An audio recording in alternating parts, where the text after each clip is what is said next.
Good evening, everyone, and welcome to Perspectives Prime, special edition. We've convened here this evening for a very, very special program. First of all, we regret that we are coming in later than we advertised. We advertised this program to start at 8 p.m., and here we are at 8:30. And our regrets for coming in almost half an hour later.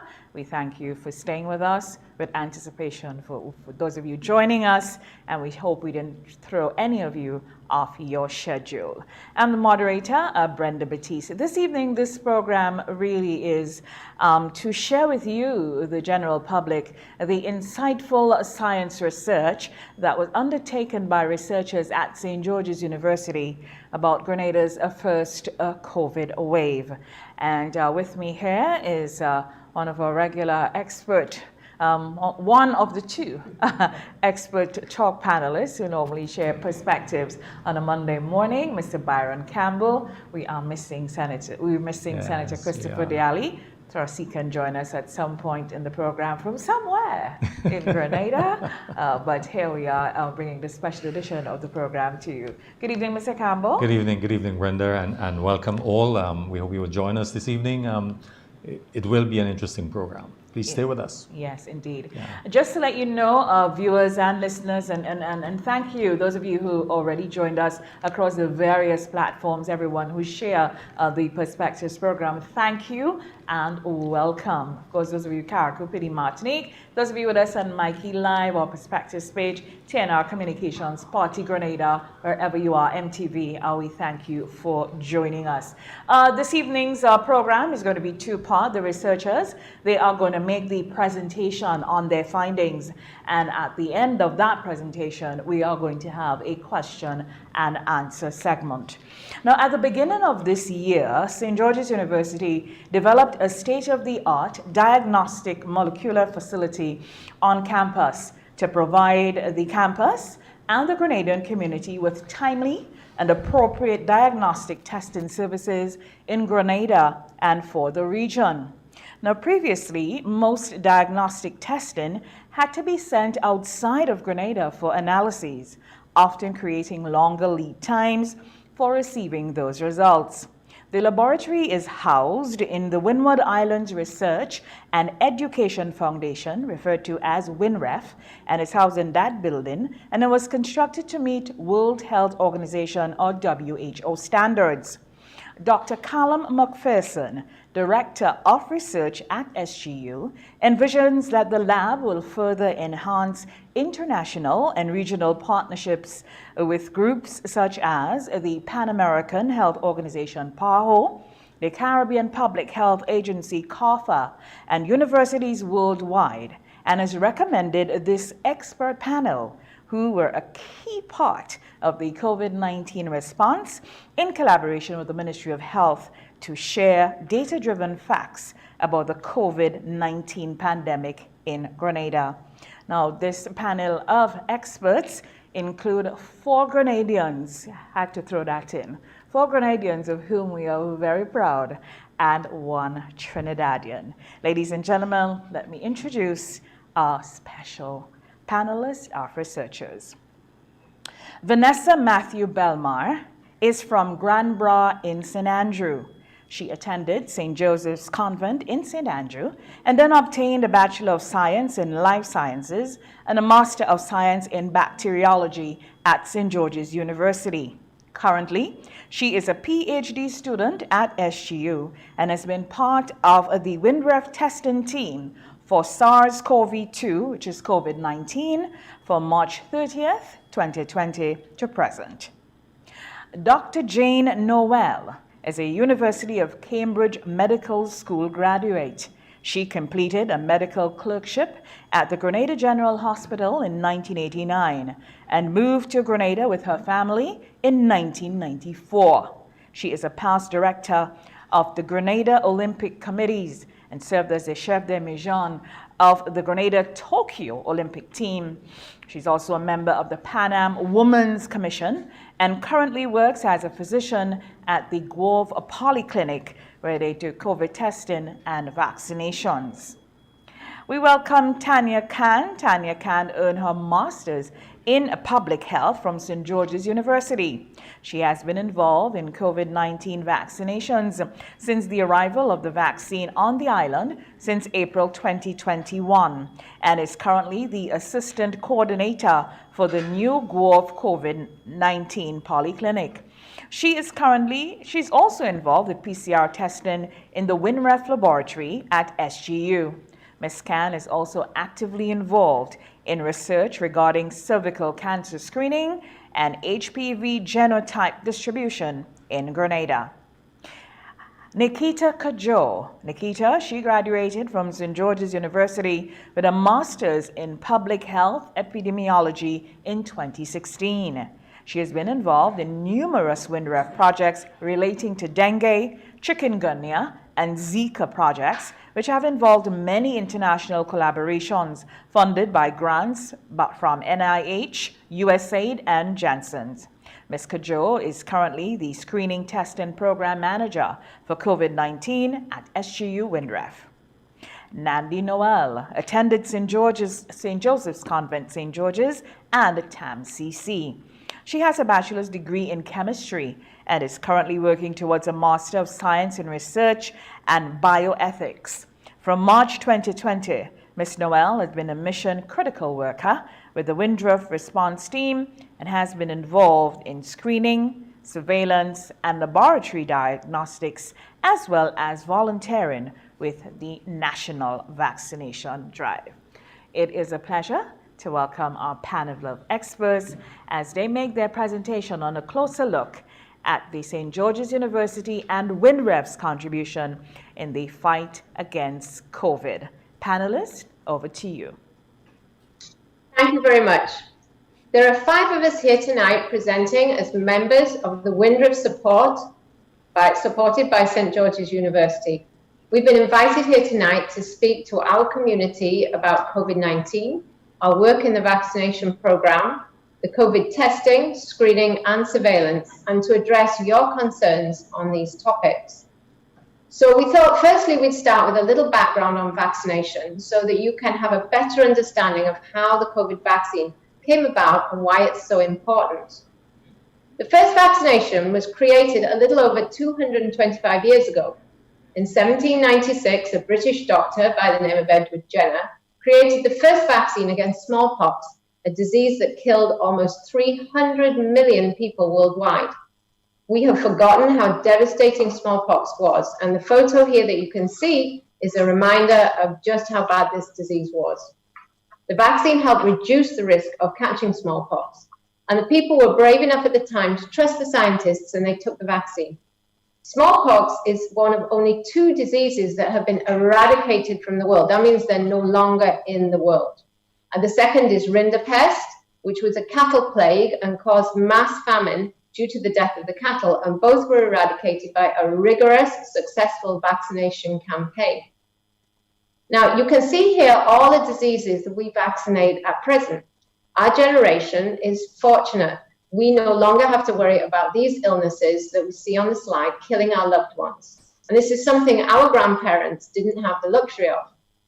Our old general hospital used to have a room downstairs off the male medical ward where tetanus patients were kept in darkness to try and manage the terrible spasms, which you can see in the picture on the left. In our grandparents' day, children just would not come back to school after the summer holidays. They had died either from measles or polio, or had to live their lives out in something like the iron lungs that you can see on the right-hand side. And this is the reality of our lives across the world and in Grenada before vaccination happened. So we allow our children to be vaccinated to go to school, and we don't worry. We know it protects our children and we trust the vaccines. And now we're being asked as adults to vaccinate against COVID-19 because that will also protect us. Now, it's important to remember that we already do this as adults, and people don't seem to realize that. If you travel to parts of, say, South America or Asia, you have to vaccinate against yellow fever. In fact, you can't even enter the country without this. When we took the national team to the Commonwealth Games in India, all the athletes, the coaches, we all had to vaccinate against yellow fever. Anyone who travels to an endemic area has to vaccinate, and it's been like this for years, so it's not a new thing to have to vaccinate to travel. Now, prior to COVID-19, Grenada had an incredible attitude towards vaccination. I mean, we're literally one of the best countries in the world. And it's shown by the 96 to 98% vaccination rate by our school children over the last 30 years. And the picture you see here is of the chief community health nurse receiving a trophy from Windriff for being the parish with the highest vaccination rate for school children. So Tanya, pass over to you now. So let's take a closer look at what the COVID vaccine really is. We take vaccines in order to teach our immune systems to recognize and defend against harmful germs, such as bacteria and viruses. As you can see on the screen, there isn't just one type of vaccine that we use today. All of the illnesses that Dr. Noel mentioned earlier have different types of vaccines associated with them. So every one of you watching tonight has had at least 3, if not 4, of these different types of vaccines as a child. And specifically, the COVID-19 vaccines that we have in Grenada are either viral vectors or mRNA-based. Most people don't seem to realize that the journey to developing a vaccine for COVID really started about 2 decades ago. That's almost 20 years, right? It's important to understand that coronavirus is a family of viruses, which includes illnesses that we have seen in the past, and that includes the common cold. COVID-19 is not the first coronavirus that we have encountered, but it is the one that has figured out how to spread rapidly and silently across the globe. So, back in 2002, there was an outbreak of SARS-CoV-1, or severe acute respiratory syndrome. This was the first coronavirus pandemic that we have seen. SARS-CoV-1 had the same spike protein on its surface that we see in COVID-19, and therefore also had the same mechanism of invading cells.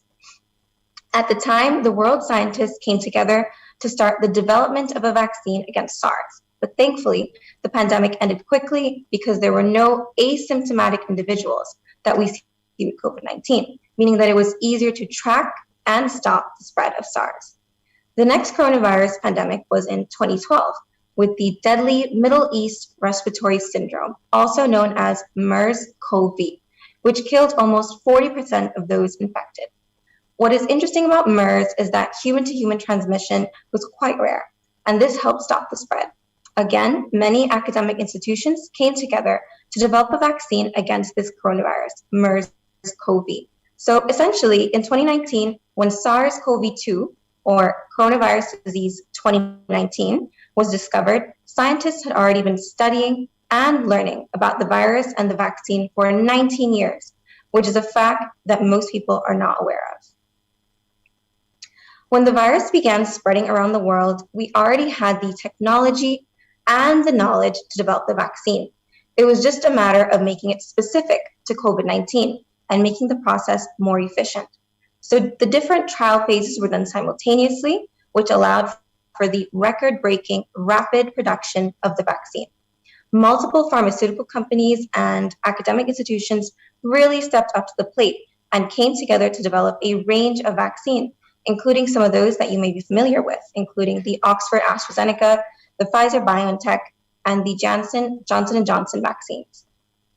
All of these vaccines went through rigorous safety protocols and were screened by the World Health Organization and the CDC before release. It is a big misconception that taking a vaccine means that you can never catch the illness. This is not the case for any of the vaccines, including the COVID-19 vaccines. In fact, the official definition of vaccination, according to the CDC, is the act of introducing a vaccine into the body to produce protection from a specific disease. The COVID-19 vaccine, as we will discuss, massively reduces the chance of infection, therefore producing protection against acute illness, long COVID, and death. And now I'm going to pass it over to Jane. So recently at St. George's University, they hosted their annual research day, where we presented our findings regarding the COVID-19 vaccination program. We'll share the highlights with you now. Looking at the key events regarding COVID-19 in Grenada is how it corresponded with trends in the vaccination uptake. And this has helped us to understand you, the Grenada public, and how you have actually responded to the vaccination. On February the 12th, 2021, the Prime Minister took the first dose of AstraZeneca vaccine in Grenada. And at the time, Grenada was very fortunate. We had only one active case and only one death. So frontline workers were given the first priority, which included the police, our security officers, our healthcare workers. But unfortunately, we didn't get a great uptake at the start by this group. So we rapidly released it to the general public who were desperate to be vaccinated. Now, given how things are going these days, you would not believe how long the queues were at the vaccine centres. Now, initial vaccination numbers were encouraging, but they quickly slowed when an article appeared suggesting that the AstraZeneca vaccine that we had was responsible for sudden deaths due to blood clots. 20 of the 27 European Union countries suspended the use of AstraZeneca. A few days later, the European Medicine Agency found that AstraZeneca was not associated with a higher risk of blood clots, and the World Health Organization called for the vaccine to start being used again. But sadly, local uptake of the vaccine slowed and it's never really recovered. And I'll go into more details about this concern a little later in the presentation. Now, on April the 9th, we received 24,000 doses of AstraZeneca vaccine into our vaccine program through the COVAX facility. So Tanya, you can carry on. Sure. Thank you, Jane. So here we can see the vaccination rates going up a little bit again, and this can be attributed to the frontline workers getting their second dose. And on April 15th, St. George's University became the first entity to mandate vaccinations and also began denying entry to the campus for unvaccinated individuals starting on June 1st. On May 14th, we had a huge increase in people getting vaccinated. And this occurred after the government announced that the AstraZeneca vaccines were about to expire. After this, the numbers dipped yet again. And on June 25th, we had our daily high of vaccines administered after another announcement stating that another batch of the AstraZeneca vaccine was expiring. In the next few months, in the period between July and mid-August, we see a dip in vaccinations yet again, and this was due to the announcement that Grenada would be receiving the Pfizer vaccine from the United States. Many people decided that they would wait for the Pfizer vaccine instead of taking the available AstraZeneca on island.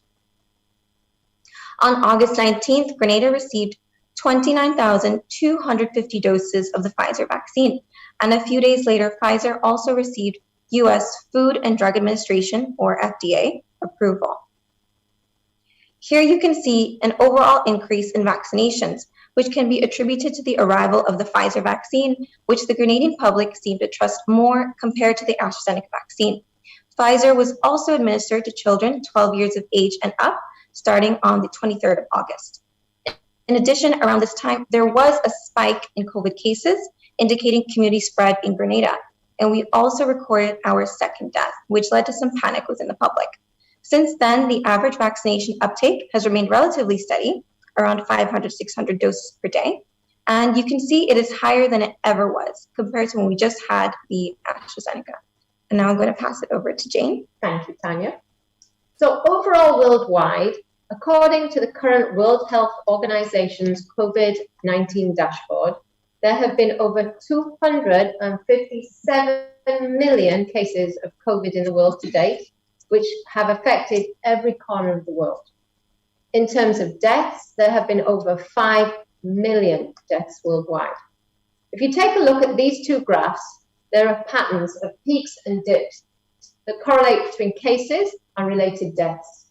So we need to be very mindful in Grenada that even though we are coming out of our first major peak and into a dip, we cannot become complacent and think that we are different from the rest of the world, because we are not. There is a huge possibility that Grenada could suffer from another peak at any time.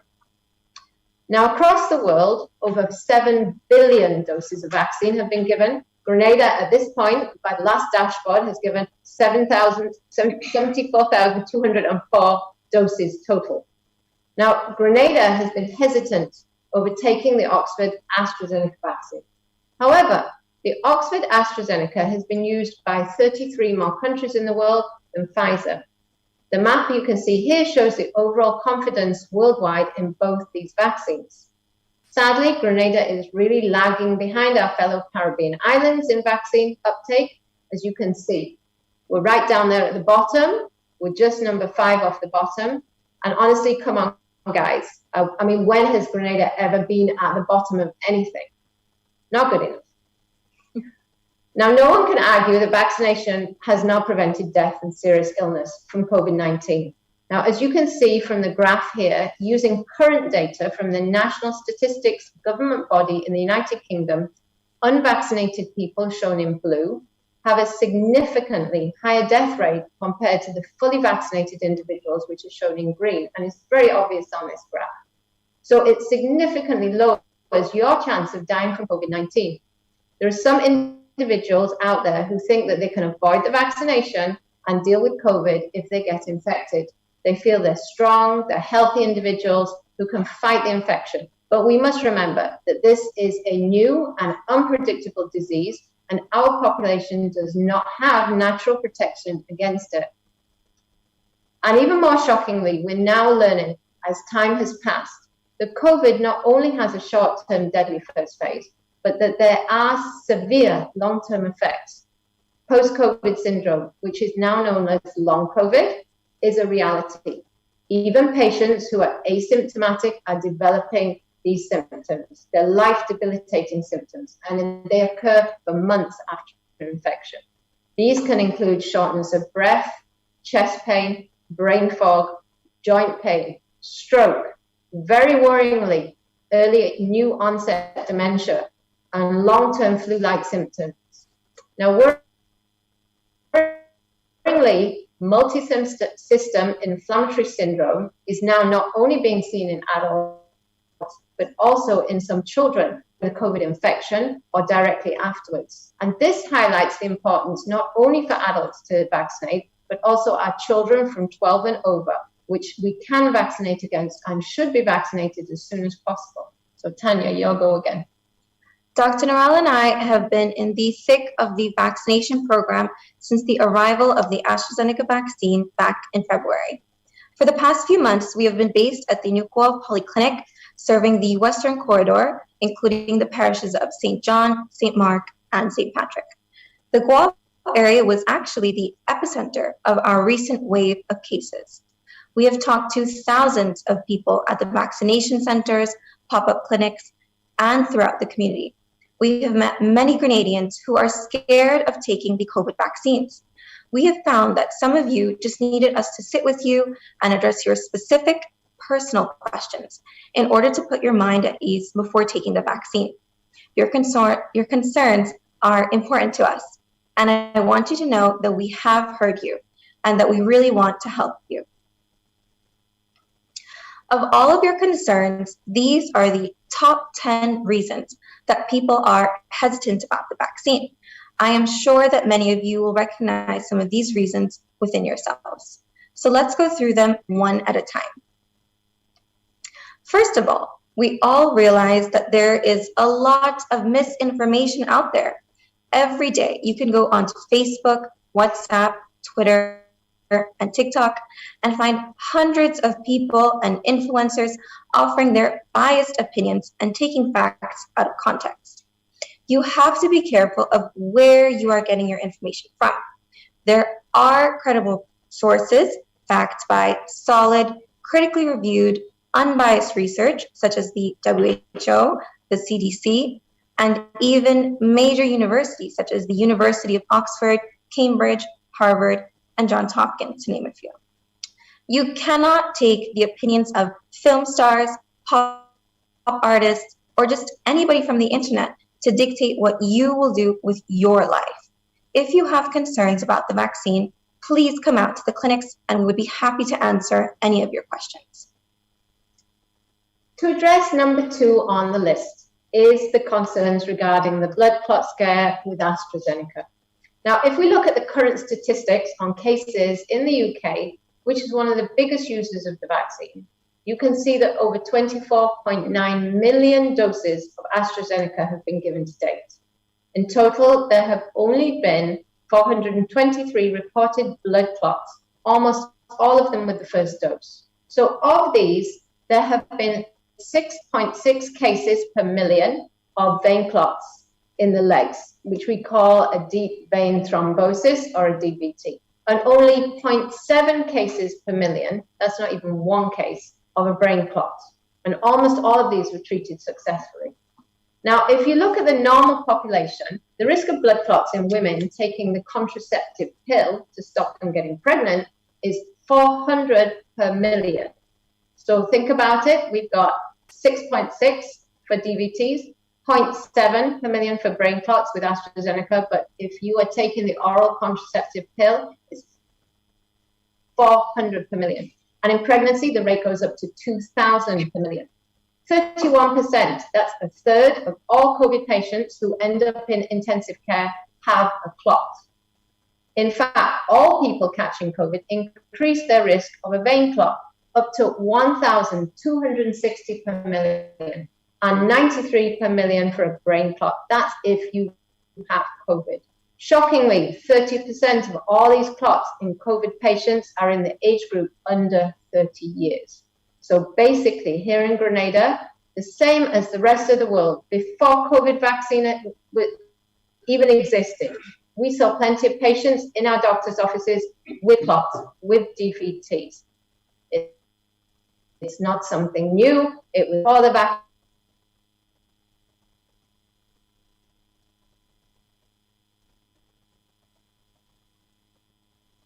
Pill or having COVID. So we have to keep this in perspective. Now, thirdly, many people in Grenada, as we all know, suffer from things like sugar, asthma, pressure, sickle cell, lupus, rheumatoid arthritis, epilepsy, prostate cancer, breast cancer, to name just a few. I'm sure a lot of you out there suffer from at least one of these illnesses. All these chronic illnesses make you much more at risk from having a serious problem if you catch COVID. In fact, people suffering from diabetes have a 100 to 250% higher risk of severe morbidity and mortality than a non-diabetic. COVID can affect all the organs of the body once it takes hold. The lungs in asthmatics, the pancreas and kidneys in diabetics. In sickle cell, it's already harder to move oxygen around the body, so imagine having COVID. And taking any of the vaccines helps protect you. You have to take your normal medication when you get vaccinated. You don't stop your normal medication. And the vaccine does not make any of these illnesses worse. And you are our top priority to get vaccinated because you are the highest risk. Tanya. The fourth reason is that many of you are not fully understanding the benefits of vaccination. We have touched on this, but just to make it crystal clear, the COVID vaccines massively reduce the risk of catching COVID.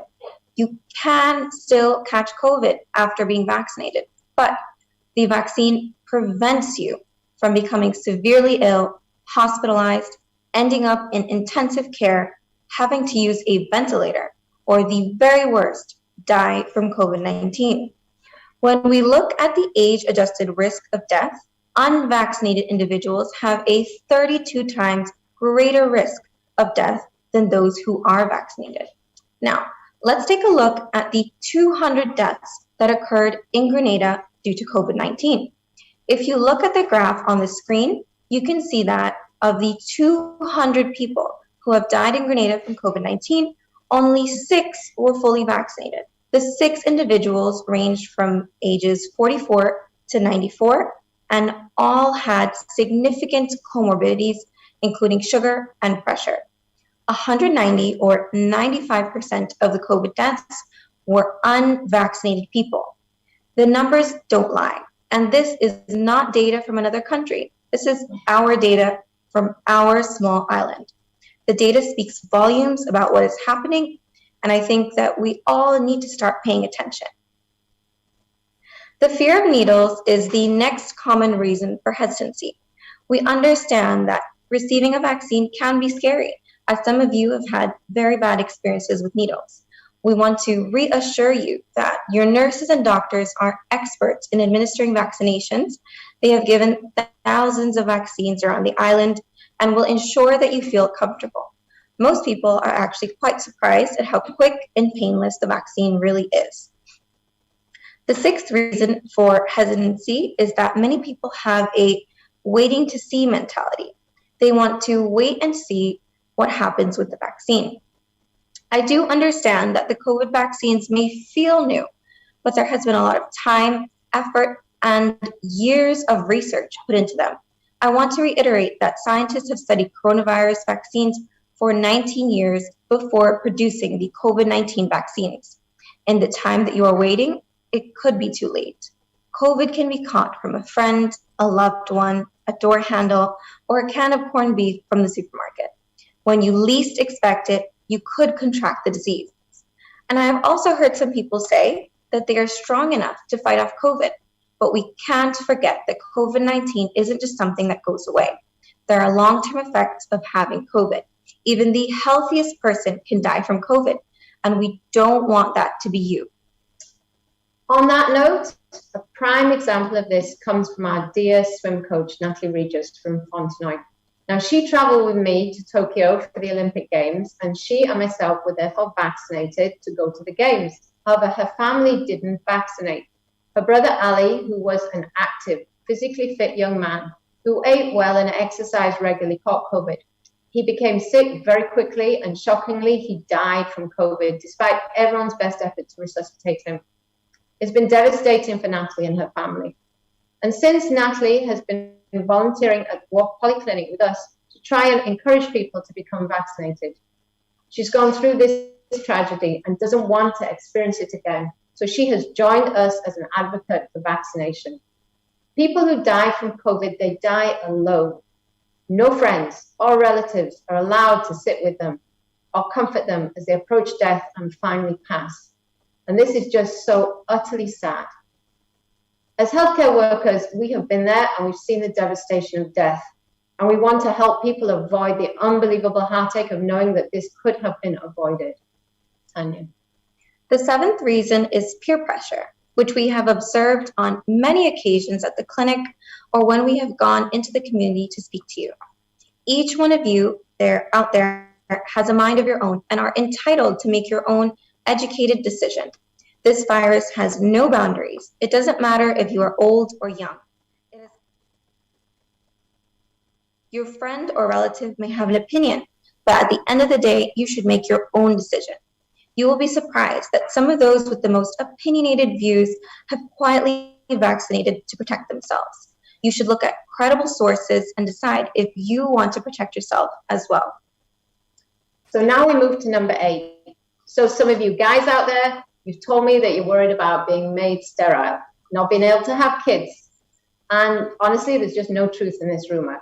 There are plenty of babies being born to vaccinated parents here in Grenada. I know some of them personally, and this is happening worldwide. So you literally have nothing to worry about on that score. And so now let's look at number 9, which is a very important one, which is you pregnant ladies out there.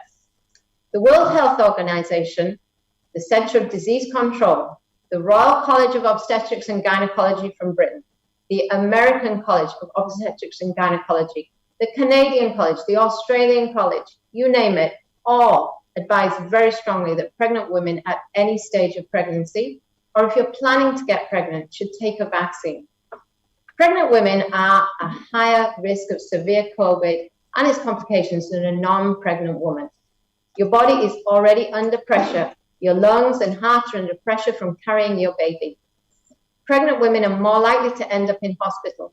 They're more likely to end up in intensive care, and they're much more likely to end up on a ventilator if they do catch COVID during their pregnancy, especially towards the end of their pregnancy. And they're more likely to have a premature and early delivery and end up having to have a life-saving emergency cesarean section, which can put their baby at risk and themselves at risk. They can also pass COVID to their newborn baby. So this can endanger the infant itself. It increases the risk of miscarriage early in pregnancy. And the vaccine, it has had no adverse reports of anything going wrong in pregnancy from the vaccine. No reports of causing miscarriage if it's given before 20 weeks. If you catch COVID, you're much more likely to miscarry. It may also give your baby some immunity when he or she is born, giving her some protection. So we really hope that you're going to listen to this message because it's really important.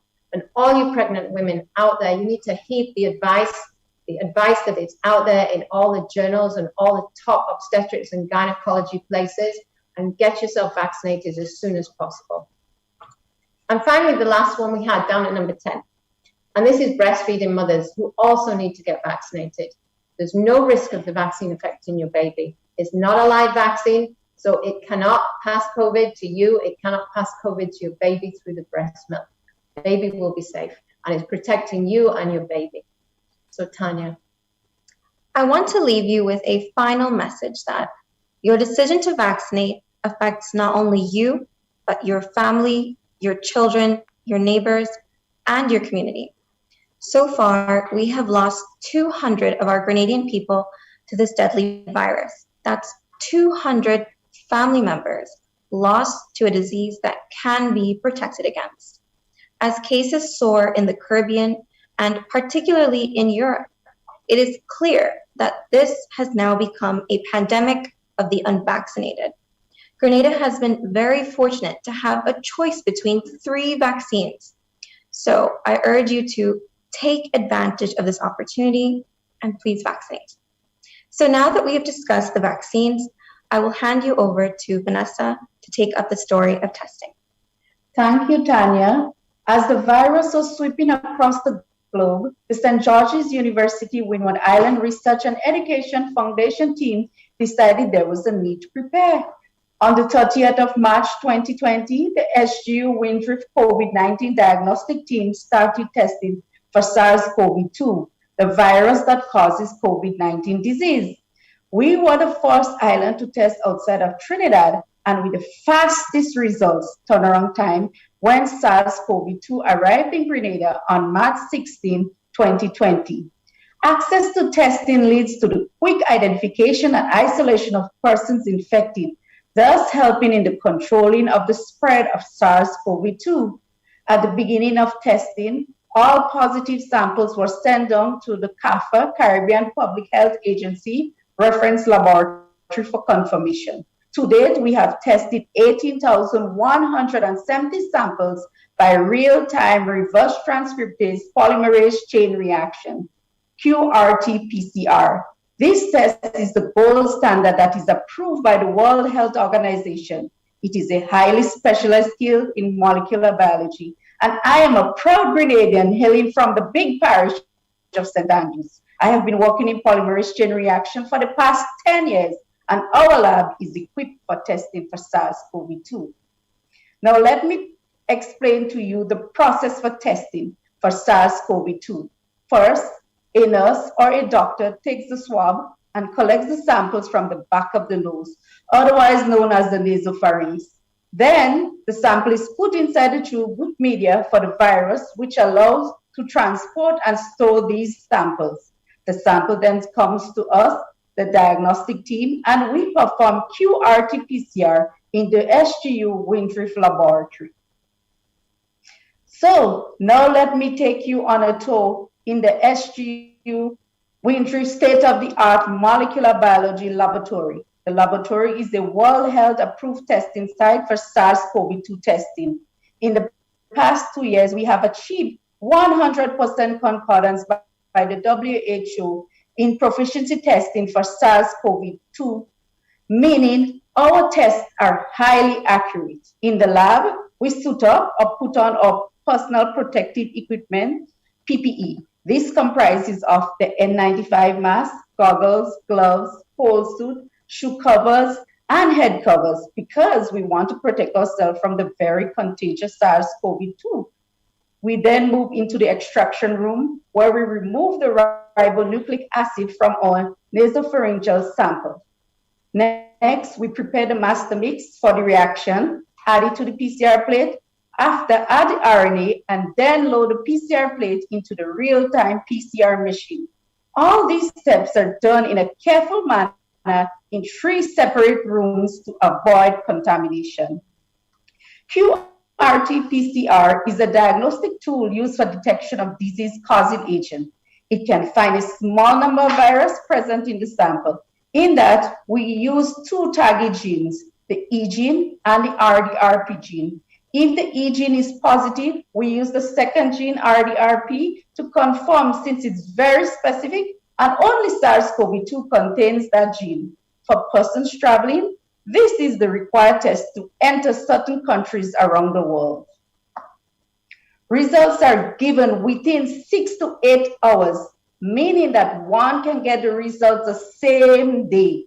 We can read the results based on the CT value. The CT value is the number of cycles needed to amplify viral RNA, so it can reach detectable levels. Once you have that reading, we can tell you if you're positive or negative. For the positive, the CT value of 29 and under contains lots of virus. CT value 30, 37, moderate virus, and a CT value of 38 to 40, very low virus. So no CT value means there is no virus found.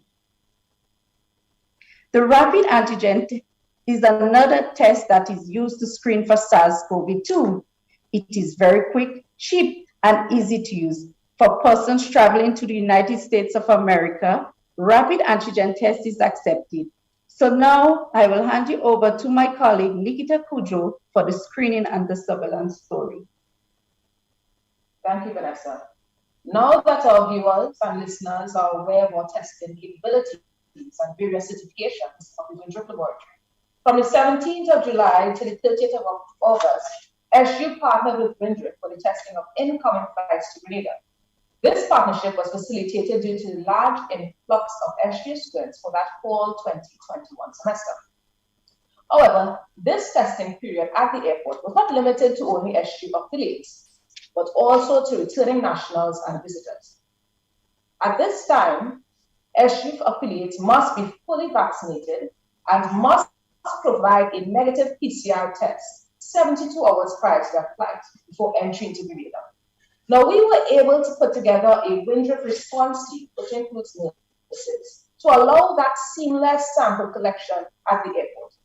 After sample collection, SGU affiliates were transported to a government-approved quarantine site via an approved airport taxi. We have tested over 3,500 samples. Of those, we have identified only 12 SGU affiliates and 4 returning nationals and visitors from the Winthrop testing. These individuals remain in quarantine and were cleared on a negative PCR test result. And of course, those that tested positive were isolated, retested, and cleared by the Chief Medical Officer based on a negative PCR test. Apart from testing of the airport samples at the Winthrop Laboratory, testing was also being conducted at the Ministry of Health, Grenada Laboratory. During that time period, both testing facilities identified 32 imported cases. Now, of the 32 imported cases identified, 62 were returning nationals and visitors, and 38% were SGU affiliates. Now, I'd just like to reiterate here that 12 of the 32 imported cases during that period of time were SGU affiliates.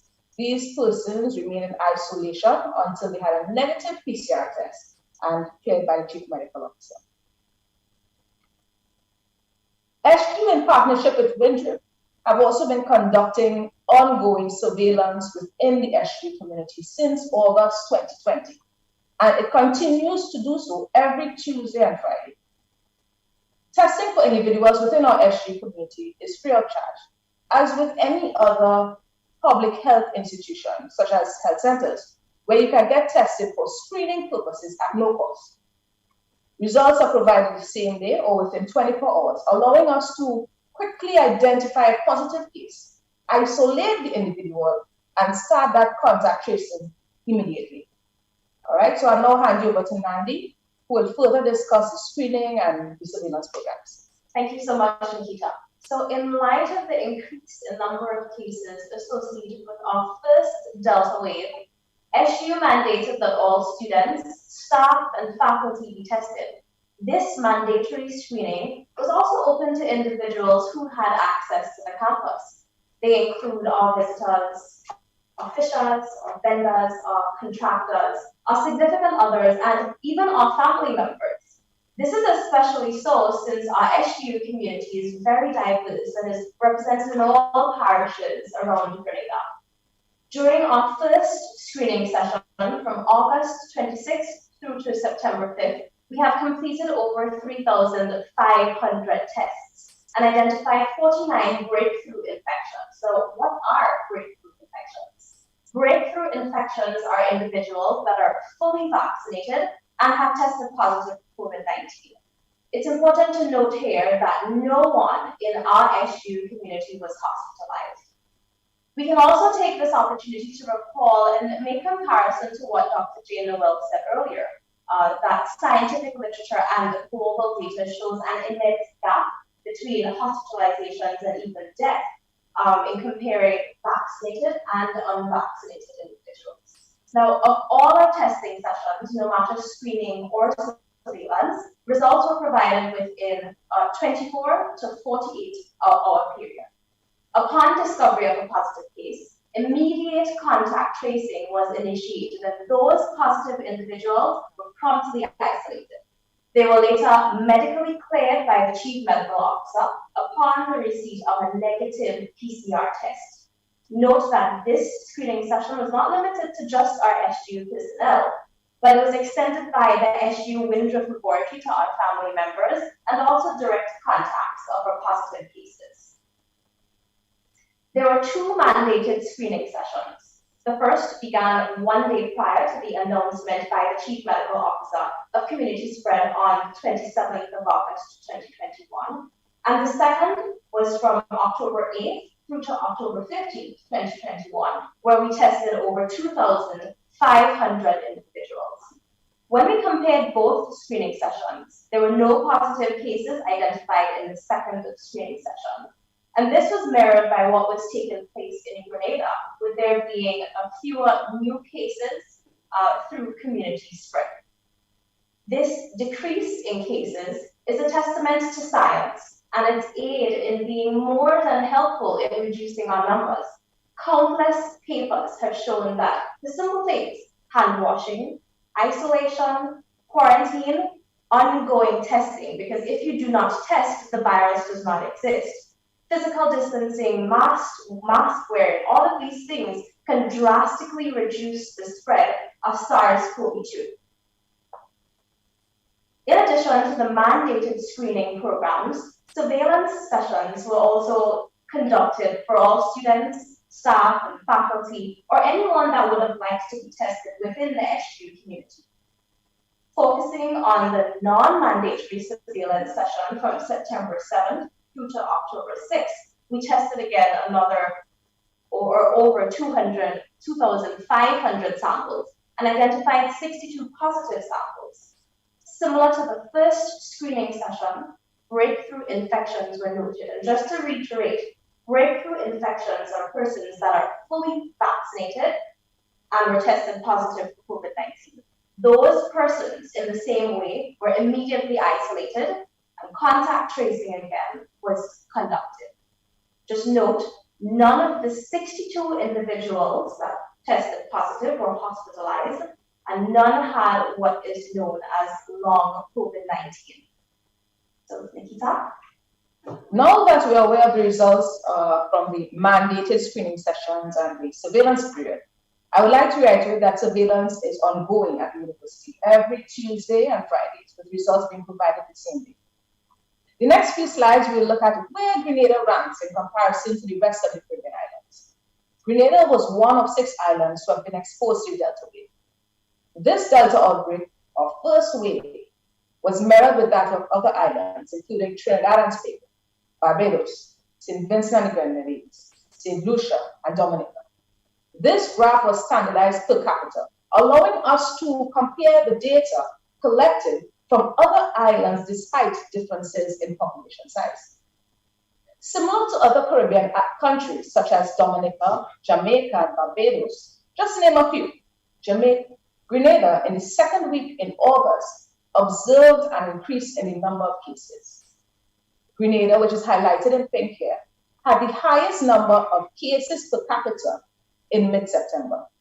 Then we can observe that drastic decline in the number of cases, which may be due to the decrease in transmissibility and, of course, our adherence with protocols recommended by WHO and PAHO. which are hand washing, sanitizing, physical distancing, wearing of the face mask, getting vaccinated, and ongoing testing, which has allowed us to quickly identify a positive case and allow that contact tracing to be initiated. This graph, again, was standardized to per capita, and here we're looking at COVID-19 related deaths in the Caribbean. As you can see, Grenada is ranked very highly in the Caribbean. Reason being, this was our first wave.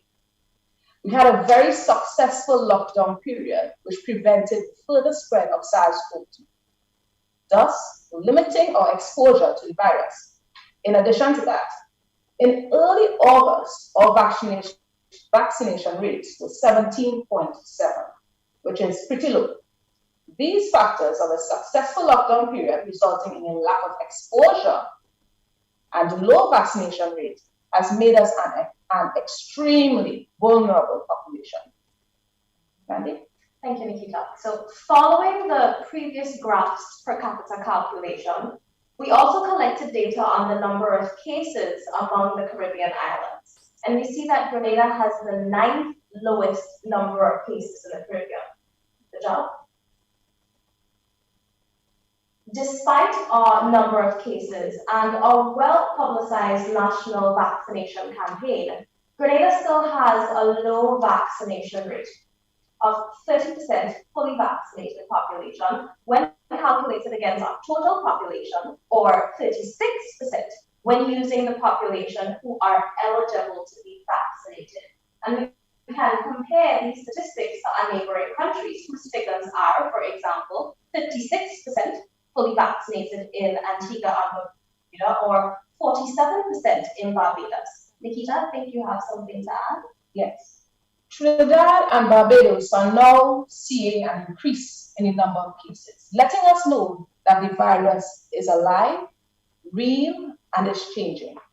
We have done a great job thus far, and we need to continue to remain hypervigilant, follow the protocols. So let's protect ourselves, and especially our elderly. So for many of us, this past year, give or take a few months, has really been a struggle. But we must continue to follow the protocols that recommend meticulous hand washing methods, wearing face masks, physical distancing, and most importantly, guys, going out and getting vaccinated. Remember that protection is a necessity that goes beyond that of ourselves. And we see the need to extend that same protection into our businesses respectfully. Vanessa? As a Grenadian and a mother who has worked long hours conducting PCR testing to keep our communities safe, if you have symptoms or have had contact with someone with symptoms, I urge you to please get tested. And if positive, complete your quarantine to keep our children safe. To bring back all the things that we love about Grenada, our festivities, our chance to celebrate life with our family and friends, I urge you to please vaccinate to protect our community. As doctors, we take a Hippocratic oath to protect our patients. We have a responsibility to protect you. So please vaccinate and help protect our country. Nandi? So we have and continue to enjoy an excellent partnership with the Ministry of Health Grenada and other collaborators. There have been many people who have contributed to this process, both in Grenada and abroad. And we would like to take this opportunity on behalf of Grenada to extend a heartfelt thanks to you. But more so, we would like to thank you, our citizens, our residents, our visitors, our returning nationals for your ongoing support, and to everyone who has been involved in this COVID-19 response. So we say thank you. Wow.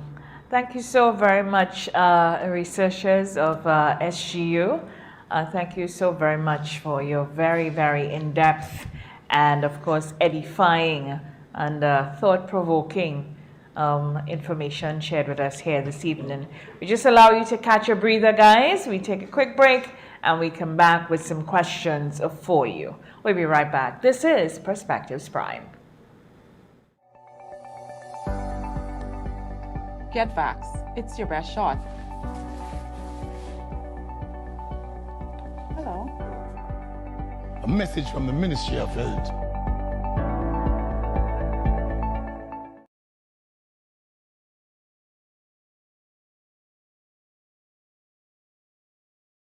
More than 5 million people dying from COVID-19.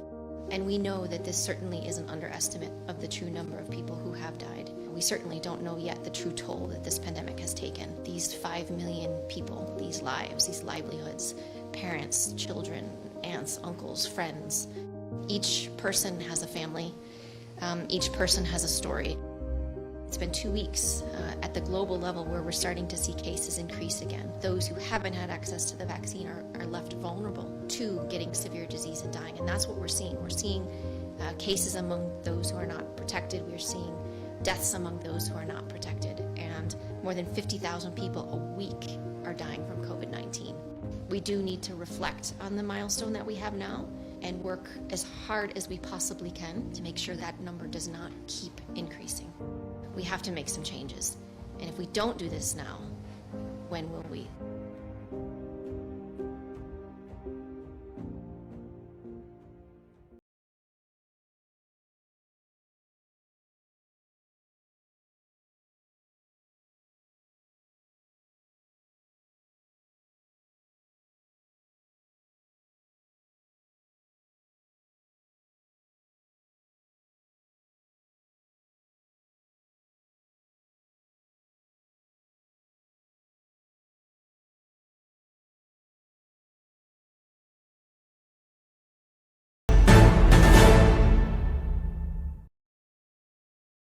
Welcome back to Perspectives Prime, everyone.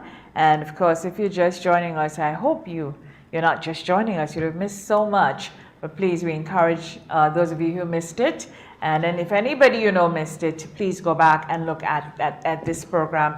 I mean, Mr. Campbell, I mean, never in our history have we had this kind of research and science into this. Is almost groundbreaking for Grenada. Yeah, this is my first reflection, and this is COVID-19 101. You know, we all should have this basic information. You know, I think it's so informative. But I think also I reflect on the SGU, its role and its partnership with the Ministry of Health, and then I think of women that are Grenadians, you know, so this is rich. This is a big deal. It's all women day, you know. It's a big deal. Yeah, I mean, 4 Grenadians, you know, out of 5. So see, my girl has to shout out you from the big parish. Big parish. Yeah. So this my thing is that I know, Brenda, we have some questions. Clearly, let's just give a shout out for big parish people. Yeah. Okay. To all of you women, we are so proud of you. I mean, for coming from me to you, we are so proud of you. I'm sure people looking on are proud of you as well. Absolutely. And, you know, the attention to, I am not surprised that you are researchers, because the amount of attention we put into detail and want to find out, we're curious and always want to know why. So really, really, really well done. Would you agree, Mr. Campbell? I mean, I'm blown away, you know, Brenda. I'm just, I'm proud. I'm really, I'm happy. This is a good feeling, a good moment. Great, it is. And so we have some questions for you. We're going to go till about 10 o'clock, so let's keep it nice and tight. So any of you could take these, but generally, through your presentation and here, and just based on the way the science is evolving, and as researchers and scientists, ladies, what would you say to some members of the general public who think, well, you know, the science is just being dishonest? I could take that question. Let me start that question. I think COVID has been a very interesting disease. It's very new and it's very different from what we've ever seen before. The fact that it is a pandemic across the world, the fact that it's spread across the world so fast, it's hit everyone and everything, that it's new, and the scientists are learning as they go along. All right. For instance, when we first had cases, no one had any idea that we would be looking at long COVID. So the fact that 6 months has passed and now we have 6 months of data that can back up what's happening, we now see that we have long COVID. We didn't know that before. Now that we've had at least 6 to 9 months, we started vaccinating in February here in the United States, in England slightly earlier, and we now have all that data that we can now translate to useful information. So it's not that scientists have been telling lies or hiding anything. It's literally that things have been changing, and the virus itself has mutated. We have different variants. So every time something new comes up, we have to combat it. And the only way to do this is by solid research and looking at the data and having evidence for why we do things. And that's what we're trying to get across to people. Thank you, Dr. Noel. If you had to let our listeners, and viewers who may be community leaders, influencers, teachers, combat mistrust, if you will, out there in the community regarding vaccine hesitancy in others, what are some of the things you would say when working on the front lines to reassure people? I think I can take that question. So Dr. Noel and I, we have been out there in the vaccination drives, and we see these questions every day. And we want to say that the vaccination is safe, and thousands of our healthcare workers are vaccinated all around the world. And I think I want to urge viewers to take a look at the facts, right? COVID is a killer that attacks all age groups, even healthy ones, right? And especially those with comorbidities. We see young people die from this virus every day. And 9 months into vaccinating in Grenada, we are seeing that the vaccination helps. It gives you that extra layer of protection against this killer virus. And I also want to say that the risk of taking the vaccine is minuscule compared to the deadly severe effects of getting COVID. And of course, long-term COVID is especially concerning right now because we don't know what could happen in the future. I myself have taken the vaccine. I've taken 2 AstraZeneca doses and a Pfizer as well. And my entire family, friends, and colleagues have also done so. Some of my family members across the world have taken every single type of the vaccine, whether that's Pfizer, AstraZeneca, Johnson & Johnson. So it has really given me a peace of mind. So I just want to say that we have given thousands of doses, and we just feel really confident that you are much safer with the vaccine rather than not having it. You have indicated the kind of very, very clear that we faced probably another wave. At the same time, you highlighted again very clearly, very, very clear, the 10 highest hesitancy reasons. You gave this very clear, but yet we have in Grenada, as you've outlined, also very high hesitancy levels, particularly in our rural communities. We have communities in St. John's and elsewhere in Brooklyn and other areas where the hesitancy level around youth is as high as 90%. How can we overcome this impediment? You have a fair indication of what our messaging has been, and from a public health point of view, what recommendations would you make, do you advise to overcome this level of hesitancy? I think what I have found is that when people have come into the clinic and spoken to us, every individual who comes into the clinic, I make an effort to speak to them. This is up in Guelph in St. John's. And sometimes it's surprising. It can be the smallest thing that is stopping someone taking a vaccine. It's not the highest thing on this list. It can be just a little thing. And to take the time to speak to someone so they feel comfortable. There are very, very few people that I've spoken to who have not taken the vaccine by the time I've stopped. And I will take as long as it takes to convince them. And some people come back once or twice to talk to me. So I think for people out there, we need to try and encourage them to at least come and listen. Come to the clinic, come and speak to us. I won't ever turn anyone away. Our nurses won't turn people away. All right? You don't have to take the vaccine the first time you come. You can think about it. But I think, people need to be open-minded. Our youth need to at least listen. And hear, an educated side to this, someone who has experience, someone who knows the data, someone who's up to date with the data, and we need to encourage our youth not to just, as Tanya was saying, looking at TikTok and looking at, goodness knows who are just saying the most extraordinary things with no basis to it. I think our youth have to start thinking for themselves. They have to start thinking for themselves. There's been a few times where 2 or 3 youths I've been talking to, and then if I can talk to them one at a time and the peer pressure is off, then maybe 2 of the 3 will actually vaccinate. And then the third one often comes back the following week and vaccinates. So I think we have to talk to our youth. We have to talk to them. We have to educate them. And if it's however much effort, we have to just keep doing it and keep doing it and keep doing it. Because every one person we make feel comfortable, it's another person that we're protecting. We are learning that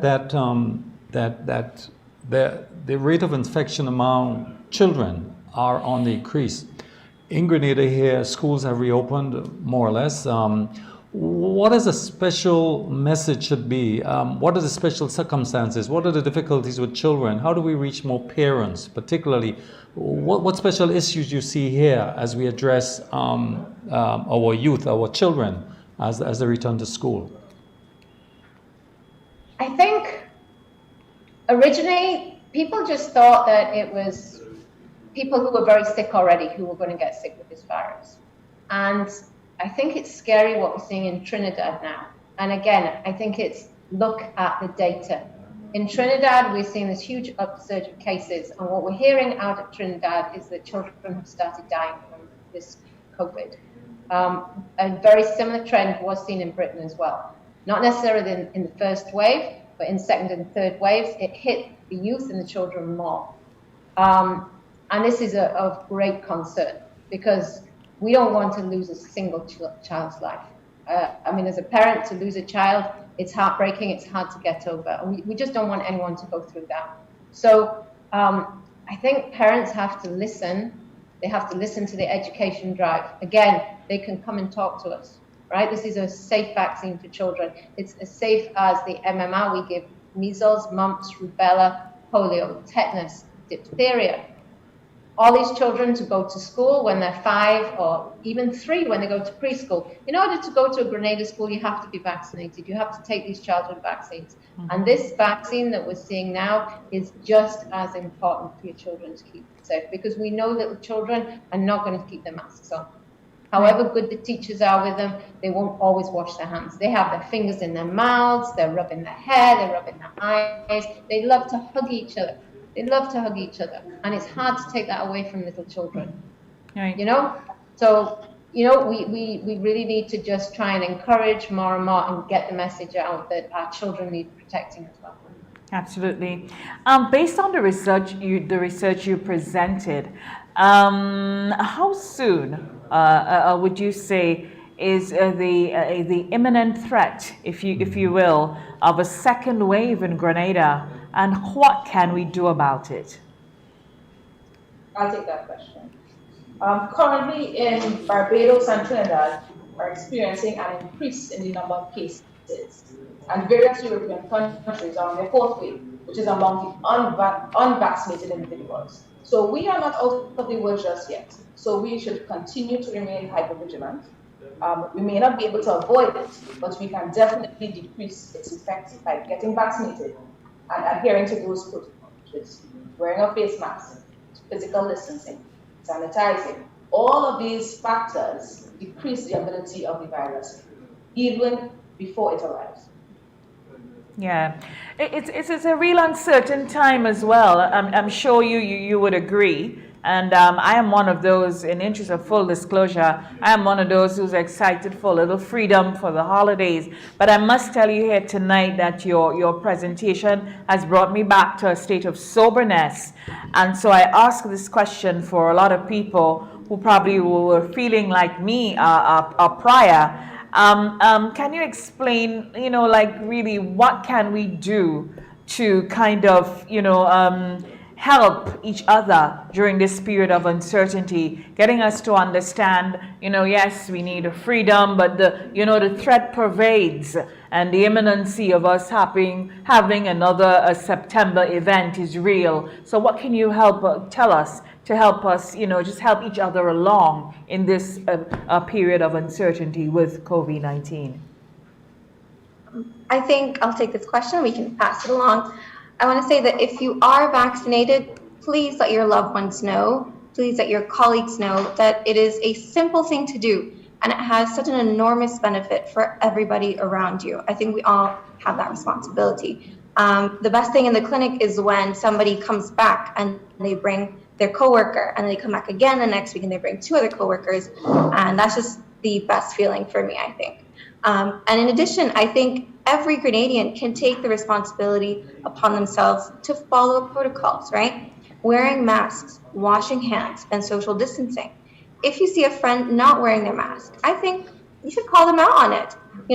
You should be vocal about your own safety and the safety of your fellow Grenadians. And all my friends know this, whoever's watching. I am that one person in the room who's always wearing their mask. In the car, this group knows, in the car, I'll be the one person in a huge gathering wearing a mask, and everyone looks at me like I'm crazy. But I want to say that everybody should try to model the behavior regarding the protocols, and should just take that responsibility.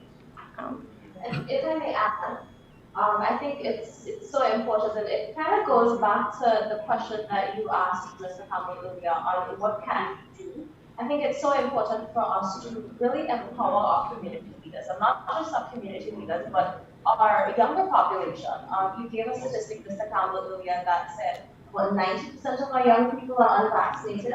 I'm young, I'm fully vaccinated, I got my booster as well. Yeah. Good. But we have the responsibility as younger people, and even our community leaders who are vaccinated, to speak to anyone that falls within that 90% unvaccinated bracket. A few of my friends, a few of my neighbors, I sat them down, I called them, even I ran after them and I said, hey guys, this is what's going on. Get the vaccine.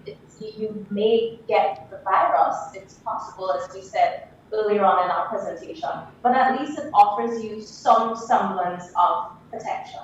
And I think it's so important for us to extend our social responsibility to our friends, our families, our neighbors, our communities, and really at this point, to the entire country. I think sorry. One note to add on that, and it's interesting, as we said at the beginning, I actually traveled to the Olympics with our Grenada team, which was an interesting experience. But we were protected, everyone on our team, bar one girl who we couldn't vaccinate at the time because she was too young for the AstraZeneca that we had in the country. We were all vaccinated. And we traveled halfway across the world, literally, to the Olympics with, there were 206 countries there. There were a huge amount of athletes there. And we were absolutely anal about wearing our masks. I was sanitizing everyone. We smelled of alcohol the whole time because we were using alcohol sanitizers. We socialized with each other, and we socialized with other people, but at a distance with our masks on. And we kept Karani safe. We kept Anderson safe. We kept Lyndon safe. We brought home our medal, and we brought home everyone from our Grenada team COVID-free. And it was because every one of the lads, they were so well behaved. They followed the rules. They wore their masks. They social distanced, and it wasn't easy. But it was more important for us to stay safe and help them gain that amazing athletic prowess that they did. The rest of Grenada would just follow Karani's example and Lyndon's example and Anderson's example and do what they're asked to do. We would be in a situation to reduce any wave that comes here. We would be in a situation to be able to socialize at Christmas in a safe way. I mean, that's a big message to put across, I think. Yeah. I'd like to thank you very much, because it was a little nerve-wracking for us. We were concerned about those athletes, our prized athletes, if you will, those swimmers, Kirani, Anderson, and Lyndon. We were concerned. So thank you very much, Dr. Noel, for your part in ensuring that they were kept safe out there in Tokyo. If you had to give any advice to anyone now who's probably experiencing COVID symptoms, only today I was listening to a program in Barbados, and there are many people who were calling in saying, well, they have the Christmas cold.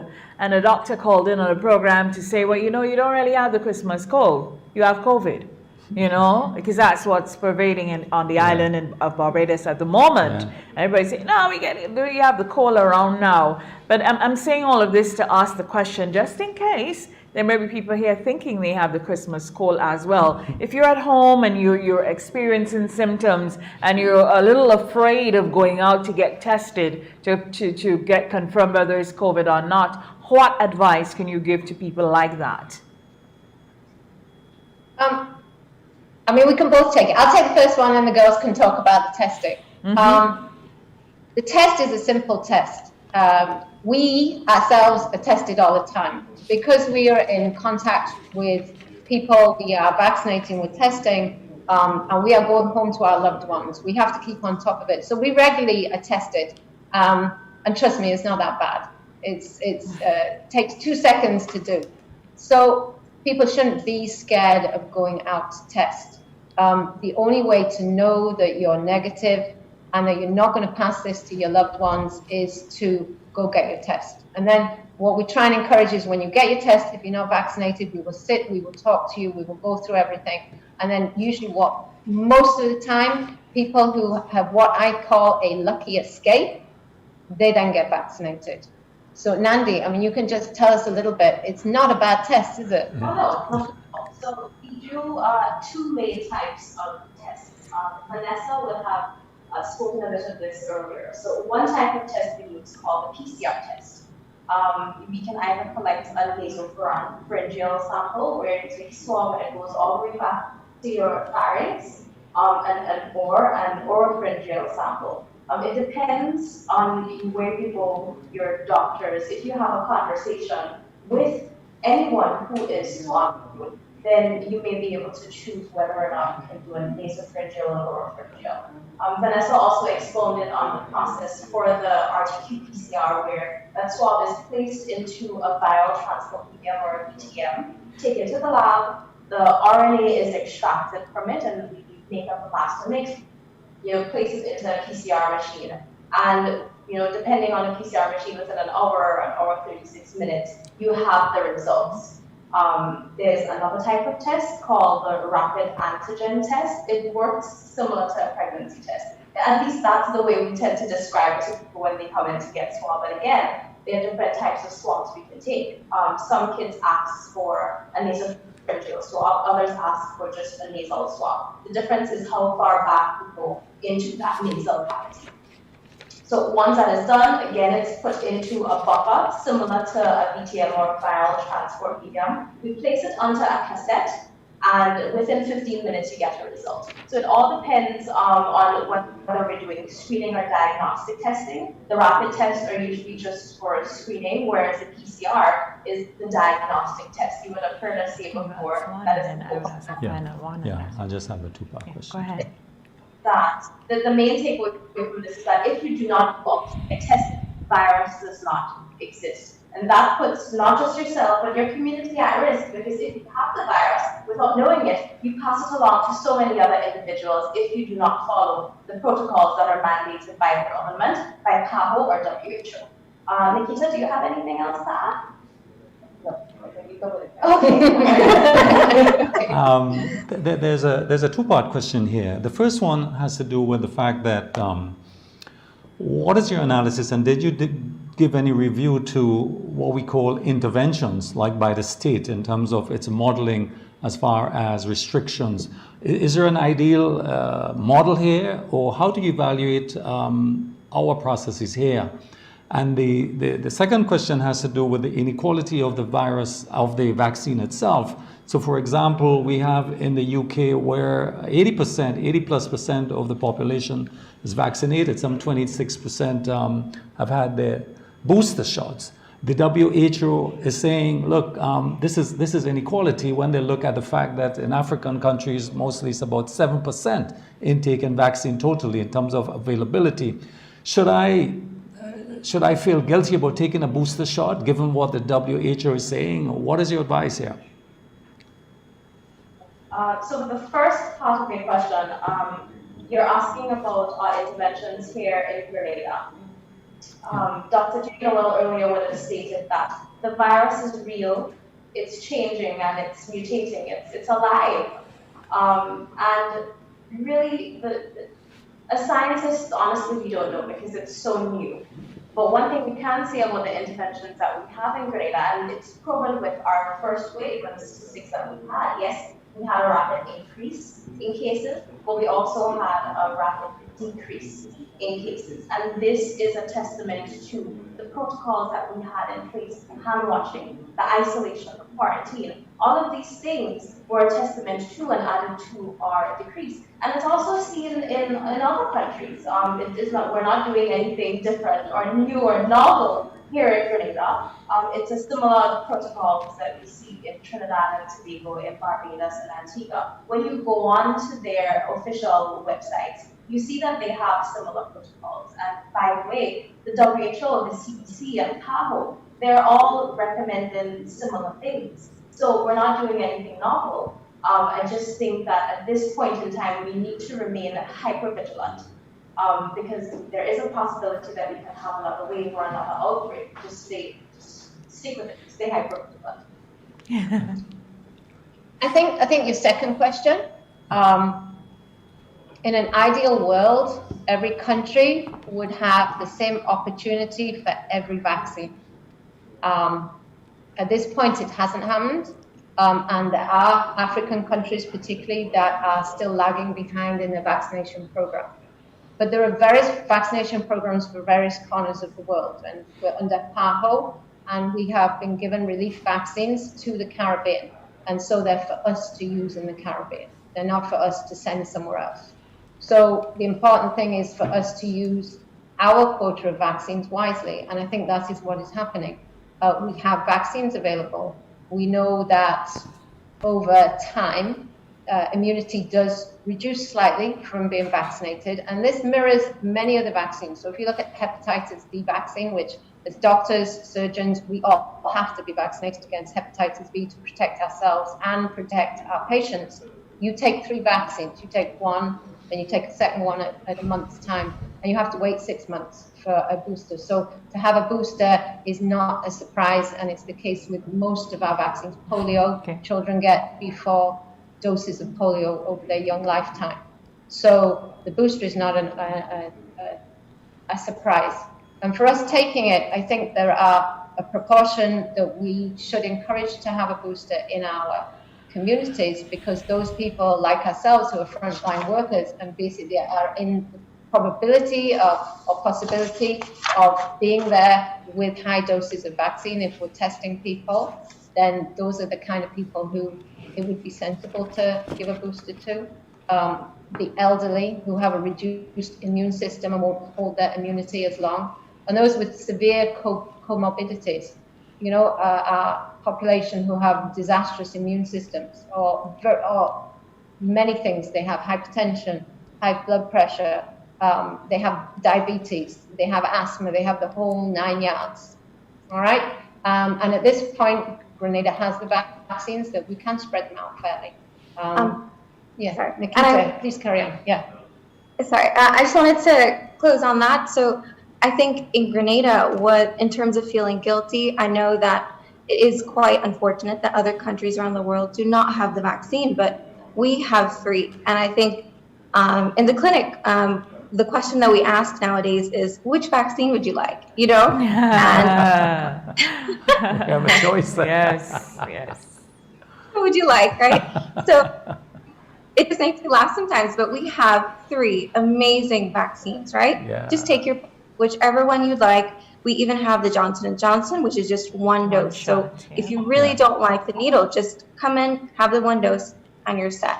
You know, and I think that is something that each of us needs to take responsibility for, and we should feel maybe a little bit guilty that we have this. It's probably going to go unused if we don't use them up. So I think that's something that I would want to urge people to do. Good point. And before we let you go, just quickly, I'd just like to ask each of you on the panel, what is your takeaway from Grenada's first wave of COVID? Okay, so we'll start with me. Main takeaway. I think this should be drilled into everyone's head. Get vaccinated to protect yourself, and we'll see all of that reflected back into our lives. So just go out and get vaccinated. 6 to the protocol, but get vaccinated. All right, thank you. Next person. If we are to look at that slide where we are ranked very highly in the Caribbean in terms of COVID-19 related deaths, we are in that position because of us being that vulnerable population due to a low vaccination rate and a successful lockdown period at that point in time. The vaccination rate at that point in time was 17.7%, and 95% of the individuals that were passed were not vaccinated. So get vaccinated and adhere to protocols. Yeah, thank you so much, Nikita. Well said. For the viewers out there, I would like to tell them to get tested. Get tested because it will help you to protect yourself, your family, everyone in the community, and it will help to control the spread of the COVID virus. And also to the parents, because I'm a parent, please get vaccinated to protect your children because they need you to protect them. Well said. For me, I would say two things. One is please come out to the vaccination clinics and come and talk to us. We're not going to force you to take the vaccine. We just want to know what is your concern so we can address it and make you feel at ease. And I think that's one big thing. And the other thing is, please don't let your guard down. I mean, I think people have started to not wear masks, not social distance. And I think do not let your guard down. This is a pandemic and we're still in the thick of it. And yeah, that's fine. Yeah, in the thick of it we are. Just a little reprieve. Dr. Noel? I think my comment comes from a medical point of view. As a doctor, and all our nurses and our healthcare workers who were in the hospital morning, noon, and night working extra hours to look after all the patients who came in with COVID-19. And we had 200 people die. And I know myself, in all the time that I've worked, I can remember every single patient that I ever had who died. Wow. It stays with you, it haunts you, and you never forget the faces. And for all the nurses and doctors who went through these 200 people who died, it's not just their families who suffer. The health service and the doctors and nurses, they've suffered. And if we would only vaccinate, and protect ourselves, then we would not have to go through this. The loved ones, the relatives, and the doctors and nurses who have mentally been stressed with what they've had to see and go through. So I just really put a heartfelt plea out there to people to be sensible. Please come and talk to us. I will never turn anyone away. We will never not talk to you. We will give you the time you want, and just ask the questions and take a bold step and get vaccinated and protect yourself. All right. Thank you so very much. Thanks to all of you. I mean, this was really, really great work. Groundbreaking. Congratulations. SGU had all you gems just hiding there, researching and doing all this great work. And it's just a great opportunity to have you to present your work science-based, and the way you simplified it and made it, so presentable and palatable here for the general public this evening. We really, truly appreciate that.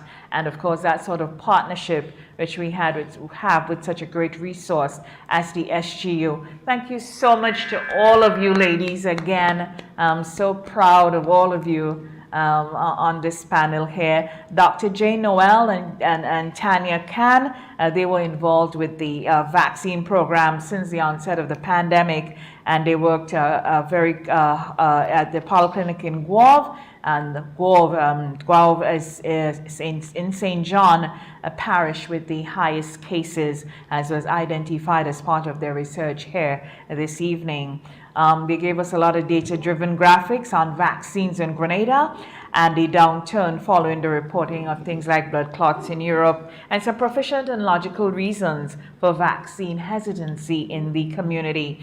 Vanessa Matthew from the big parish, we must put that in, the molecular scientist and mother, and Nandi Noel, the young, beautiful Nandi Noel, who's a bioethics specialist. She was involved in the PCR, they were involved in the PCR testing program from the onset of the pandemic, and they were proficient in the lab-related questions and WinRef's 100% concordance with the WHO-binded testing programs, which was conducted in over 220 labs worldwide. And Nikita Kajor, of course, she was a screen testing program manager, and Nikita really gave us some sober advice here this evening, and I hope many of you took that in. She was involved in the screening and surveillance programs and outcomes. She screened all arriving passengers and can ensure that SGU, those that came into SGU, did not impact the outbreak in Grenada. Carefully, I hope we were looking. There's lots of folklore surrounding our outbreak. Let's please look at the science, okay? Yeah. Let's just peel away our emotions and look at the science. Nikita, thanks for providing that in your slide. Yeah. And it provided data-driven answers to all the questions about Grenada's outbreak and recovery and the reasons for the sharp decline with the public health measures that we put in place. Ladies, again, so well done. We're gonna give you applause. And thank you so much for this Wednesday evening, taking your time, spending your time. Best wishes. Thank you for all you have done. I know it's been a tough time, and you know, Dr. Jane Noel, I trust that it gets easier. The images of those who have passed, you know, I know how hard. It's a lot, and I know how hard that can be. Thank you for your service, each of you. Thank you for your time. SGU is well served by you, and more importantly, Grenada. Thank you so much, ladies, and have a very good evening. Yeah. Thank you. Thank you very much. Thank you. Bye. Thank you. Bye. Yes, so, wow. Brenda, it's a big moment. Yeah. You know, all I want to say in summary is that I want to encourage those of us who've not seen this to take a look at it, go back and look at this. It could save a life. Yeah. Very, very interesting. Yeah. Well, you know us, it's probably not sexy enough. Yeah. But yeah. So it's a bit long, but I know. Yes. But no. You have to sit and take it in. Absolutely. Because you know you have to get explanations, and it's backed by this great Facts. work. Facts. Yeah. They didn't just come and say, well, I'm a doctor, so this is what it is. They provided figures and graphs and science-based evidence, which is critical. So we'd like to thank them for that. We'd like to also thank the Communications Department of SGU, particularly the Communications Director, Curie Clement, who really made all of this possible, and her Communications Specialist, Raydonna Peters, and the PR Director out in the US, Carolyn McCann. So I know Istra Bell, part of the support as well. Thank you guys so very much. Thank you, St. George's University. We truly, truly appreciate it. So, Mr. Campbell, yeah, that was our perspectives, Brian. Yeah. Yeah. Long past your bedtime? Almost there. I'll catch up. But it's worth it, definitely. Yes, you know, yes, I myself, I'm going to go back and have another view. Yes, of this. I mean, I'm sitting and I feel so proud. Grenada, you know, an island like ours, that we have this kind of science, this kind of world first class, you know, information. Not many islands in the Caribbean have universities and or even know how the virus, you know, is impacting and what's happening. And this is one of the clear benefits of the SGU in terms of collaboration, as I mentioned, with the Ministry of Health, that benefits everybody. I really you know. trust our engagement with them yeah. continue. That's one of the things COVID has shown, just how much, there's a lot we do with them, but just how much we need to get closer for research and all these things that we're having here. So this is groundbreaking, and I hope they make some media rounds, so more Grenadians spread this will information. see this. No, the public needs to, to eat this up, so to speak. And what's more important too is that salient point that, look, if you're hesitant, if you have any doubts, go to the clinic, talk to someone. Yes, yes. You know? Talk to someone. Yeah, talk to someone. Well, that's our program this evening. Thank you so very much. Those of you who joined us, see that it was some first timers. We appreciate you. You can join us on Monday mornings as well. You might be moving, but you can always catch us on your device. We come to you, bring you perspectives at 7. So from time to time, we'll pop in with these exclusives and these specials, of course, in the interest of public service and, of course, growing and developing our nation and our people and giving the right information. That is important.